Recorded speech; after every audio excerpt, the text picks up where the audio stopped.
The economic time की report के हिसाब से पीएम मोदी ने ब्रिक्स देशों से यूपीआई अपनाने का आग्रह किया है। रूसी राष्ट्रपति ने इस बात को तवज्जो देकर कहा है, Swift society for world wide interbank financial telecommunication के विकल्प की मांग करी है। तो चलिए देखते हैं पूरी खबर क्या है।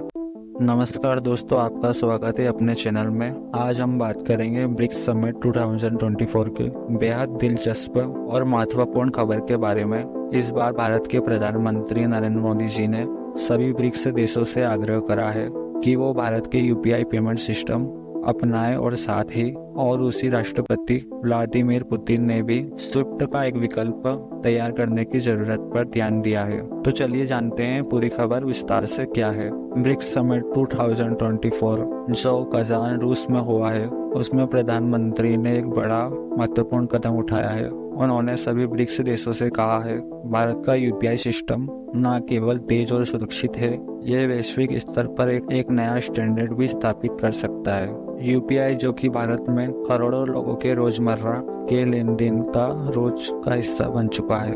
यूपीआई की खासियत यह है कि इससे तुरंत बिना किसी बैंक के बीच में भागीदारी के सीधे दो लोगों के बीच पैसे ट्रांसफर हो सकते हैं। ये सुविधा न केवल सस्ती है, बल्कि इससे सभी वर्ग के लोगों को आसानी से डिजिटल भुगतान कर सकते हैं। दोस्तों सोचिए, अगर सभी ब्रिक्स देशों में यूपीआई जैसी प्रणाली हो जाए तो कितना आसान हो जाएगा एक दूसरे के साथ व्यापार और लेन देन करना। दूसरी ओर रूसी राष्ट्रपति व्लादिमीर पुतिन ने इस समिट में स्विफ्ट का एक विकल्प खोजने की बात करी है।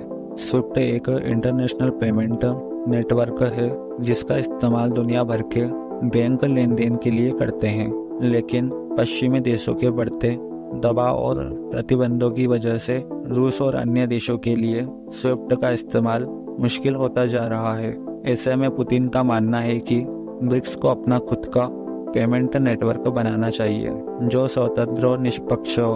पीएम मोदी का यूपीआई को ब्रिक्स देशों में लागू करने का प्रस्ताव इस दिशा में एक बड़ी पहल हो सकता है। उन्होंने सभी ब्रिक्स के नेताओं को कहा है, यूपीआई मॉडल न कारगर है, बल्कि इसे आसानी से बाकी देशों में भी लागू किया जा सकता है। ब्रिक्स के अन्य सदस्य देशों ने भी इस प्रस्ताव को सकारात्मकता से देखा है, क्योंकि यह सभी को फाइनेंशियल ट्रांजैक्शन में एक नई आज़ादी दे सकता है। दोस्तों, अगर सभी ब्रिक्स देश यूपीआई जैसे सिस्टम को अपना लेते हैं तो इससे न केवल देशों के बीच व्यापार बढ़ेगा, बल्कि आम लोगों को भी विदेश में बिना किसी परेशानी के पेमेंट करने का मौका मिलेगा। इसके अलावा स्विफ्ट का विकल्प बनाने से ब्रिक्स देशों को अंतर्राष्ट्रीय लेन देन में भी स्वतंत्रता ऑटोनॉमी मिलेगी। तो दोस्तों, यह था हमारा आज का वीडियो। पीएम मोदी के यूपीआई प्रस्ताव और पुतिन के स्विफ्ट विकल्प की मांग पर आपको यह जानकारी पसंद आई हो तो वीडियो को लाइक और शेयर जरूर करें और चैनल को सब्सक्राइब करना ना भूलें, तो आपको इस तरह की इन्फॉर्मेटिव वीडियो मिलती रहे। नीचे कमेंट में बताइए कि क्या आपको लगता है यूपीआई जैसे सिस्टम का विस्तार ब्रिक्स देशों में होना चाहिए? क्या यह कदम अंतर्राष्ट्रीय व्यापार और आज़ादी में बदलाव ला सकता है? धन्यवाद, फिर मिलेंगे अगले वीडियो में।